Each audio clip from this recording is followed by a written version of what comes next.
হরে কৃষ্ণ। নতুন আর একটা ভিডিওতে আপনাদের স্বাগত বন্ধুরা। তো বন্ধুরা, আপনারা কেমন আছেন? আমি তো ভালো আছি। তো বন্ধুরা, আজকের ভিডিওটা হলো প্রত্যেক মায়েদের উদ্দেশ্যে আজকের এই ভিডিওটা। তো মাদের উদ্দেশ্যে ভিডিওটা আজকে আমি শেয়ার করতেছি। তো আমি এখানে এক জোড়া স্কুল শু নিলাম সাদা। এই স্কুল শু কিভাবে পরিষ্কার করা হয়, এই স্কুল শুগুলি একদমই কিন্তু ময়লা। তো আপনারা দেখতে পাচ্ছেন যে এগুলি কিন্তু কতটা ময়লা। তাই এই ময়লা শুগুলো আমি একদম সহজ পদ্ধতিতে পরিষ্কার করব, তারই একটা টিপস আমি শেয়ার করব। তো প্রতিটি মাদের উদ্দেশ্যে আমার এই ভিডিওটা। তো বন্ধুরা দেখুন, পরিষ্কার করার পর আমি একটা শু এখানে পরিষ্কার করলাম, আর একটা কিন্তু করলাম না। একটা পরিষ্কার করার পর কতটা যে পরিষ্কার হলো, তো দেখেন আপনারা। তো পরিষ্কার করার জন্য আমি কি কি উপকরণ নিলাম, আমি নিলাম এখানে সাদা কলকেট, পরিমাণ মতো সাদা কলকেট নিলাম।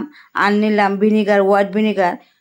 ভিনিগার কিন্তু আমাদের যে কোনো পরিষ্কারের জন্য খুবই উপকারী। তো ভিনিগার সব যে কোনো পরিষ্কারের ক্ষেত্রে কিন্তু দেওয়া যায়। আর দিলাম শ্যাম্পু, এখানে আমি এক প্যাকেট শ্যাম্পু দিলাম। সবগুলো উপকরণ আমি এখন খুব ভালো করে মিক্সড করে নেব।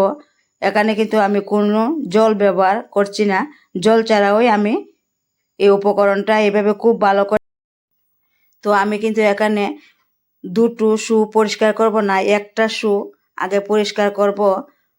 তো আমি এই মিশ্রণটা যে তৈরি করেছিলাম, সেই মিশ্রণটা আগে আমি অল্প একটু জায়গার মধ্যে আমি এভাবে লাগিয়ে নিব। এভাবে অল্প একটু জায়গার মধ্যে একটা ব্রাশের সাহায্যে কিন্তু আমি এভাবে লাগিয়ে নিলাম। তো মিশ্রণটা কিন্তু আমার লাগানো হলো। তো এখন একটা শুকনো কাপড় দিয়ে এই মিশ্রণটা আমি খুব ভালো করে এই শুয়ের থেকে মুছে নেব।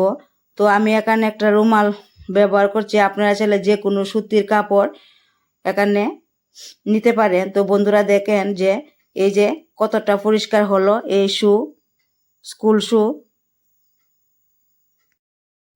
তো এখন আমি এই শুয়ের সব দিকে এই মিশ্রণটা লাগিয়ে নেব। তো আরেকটা কথা বলে রাখি, যদি আমাদের ছেলেমেয়েরা স্কুলে যাবার সময় দেখা গেল যে স্কুলের সাদা শু পরিষ্কার হলো না, তো এই পদ্ধতিতে যদি আপনারা পরিষ্কার করে নেন, তো এখানে কিন্তু খুব চট করে জুতো পরিষ্কার হয়ে যাবে। আর ছেলেমেয়েরও খুব তাড়াতাড়ি স্কুলে যেতে হবে, স্কুলে যাওয়ার জন্য আর এখানে কোনো ওয়েট করতে হবে না জুতোর জন্য। জল দিয়ে ধোয়ারও কোনো ঝামেলা রইল না, এই শু আবার শুকানোরও কোনো ঝামেলা রইল না। খুব সহজভাবে কিন্তু এই পদ্ধতিতে ইউজ করলে এই শুগুলো পরিষ্কার করা যায়। তো বন্ধুরা দেখেন, আমি কিন্তু একটা শু পরিষ্কার করলাম, তো কতটা যে পরিষ্কার হলো এই শু। আর একটা কিন্তু করলাম না, আপনাদেরকে বোঝানোর জন্যই আমি একটা শু পরিষ্কার করলাম, আর একটা কিন্তু করলাম না। তো প্রতিটি মাদের উদ্দেশ্যে বলছি, আপনাদের ছেলে মেয়েদের জুতো এইভাবে পরিষ্কার করবেন, দেখবেন খুব তাড়াতাড়ি হবে, সময়ও বাঁচবে, ছেলে মেয়েরও খুব তাড়াতাড়ি স্কুলে যেতে পারবে। তো বন্ধুরা, আমার এই ভিডিওটা কেমন লাগলো? যদি ভিডিওটা ভালো লাগে অবশ্যই একটা লাইক দিবেন, শেয়ার করবেন, পেজটাকে ফলো করবেন আর সাবস্ক্রাইব করবেন আমার চ্যানেলটাকে।